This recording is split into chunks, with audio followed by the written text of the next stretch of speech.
shirkaasi oo ka dhacay magaalada New York oo hay'adda ay maalgelinayay Global Partnership for Education leedahay ayaa waxa lagu casuumay 6 wadan oo adduunka ah oo inay Gordon Brown la kulmaan waxbarashada iyo baahiyaha jira iyo in laga wada hadlo taas oo aan la nimid document aan kala nimid Soomaaliland oo aan ku soo koobnay kolkii aan saxaaminay 3 qaybood muddo aan ku sameynay daraasad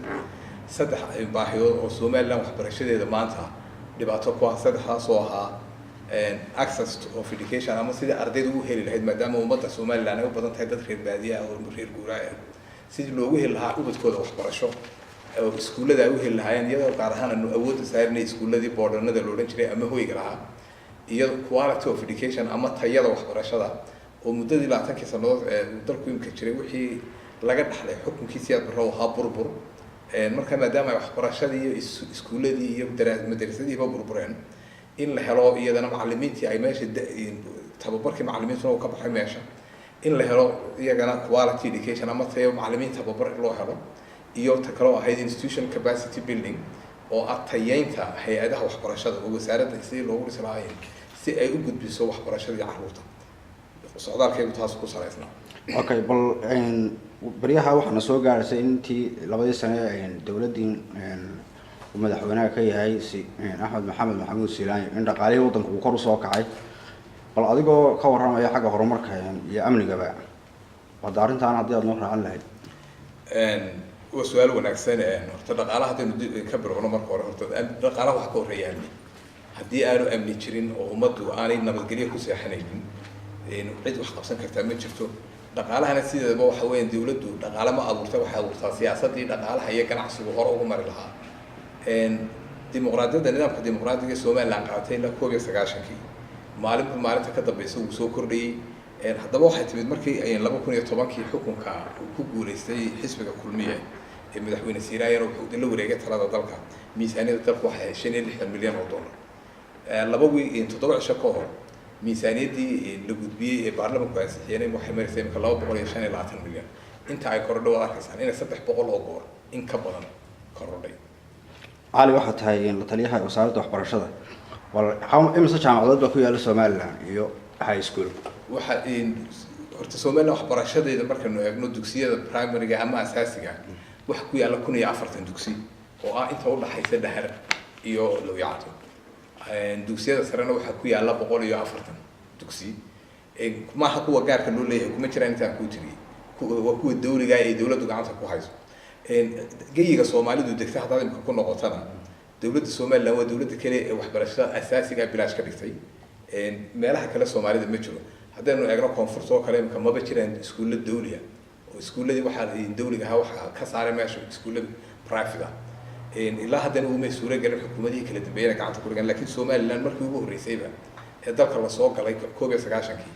xukuumaddu waxay markiiba gacanta ku dhigtay waxa ugu horeeyay dugsiyada jaamacadaha waxa ku yaala 7 jaamacadood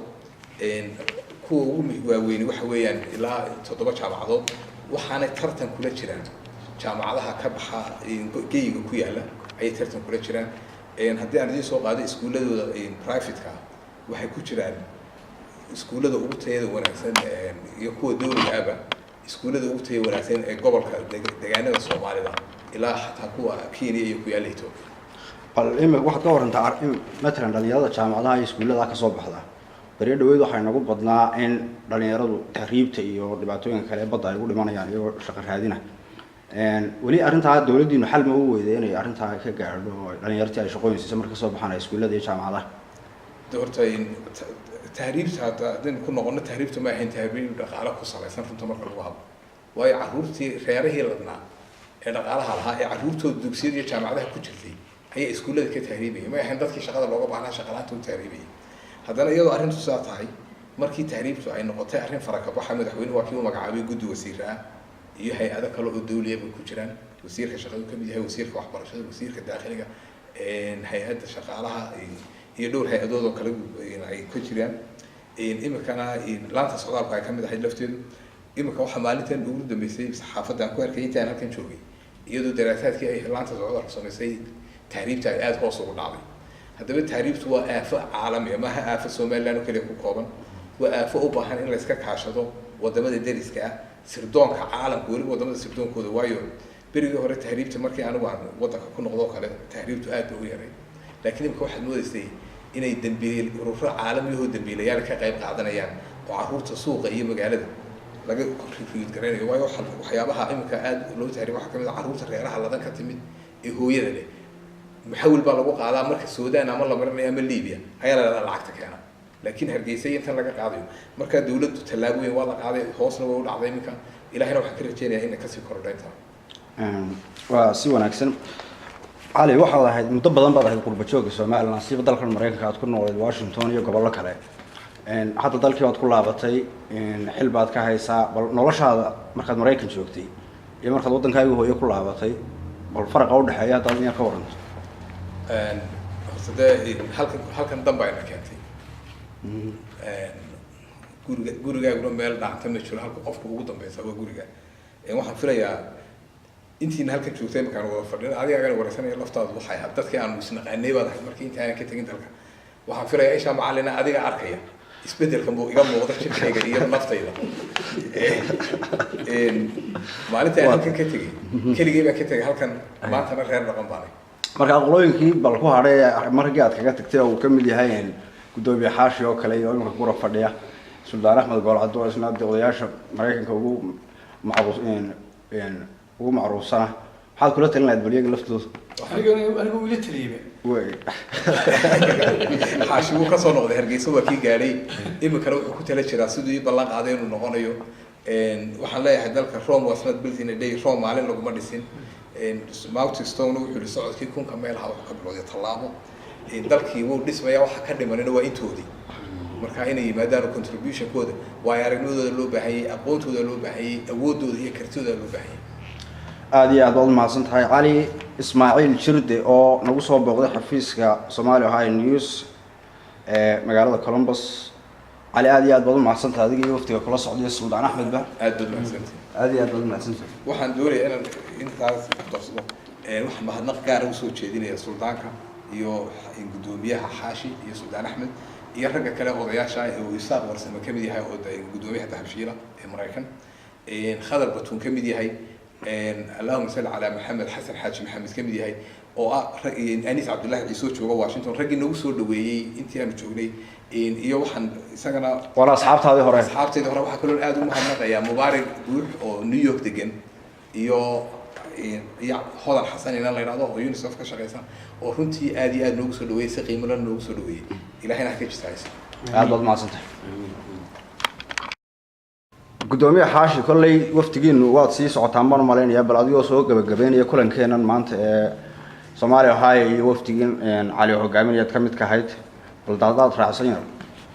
horta waxaan marka hore mahadnaq ballaaran u soo jeedinayaa qoladiinan warka duubeysa ee Somali Ohio News oo ilaa Hargeysa wala idinka daawadaan arkay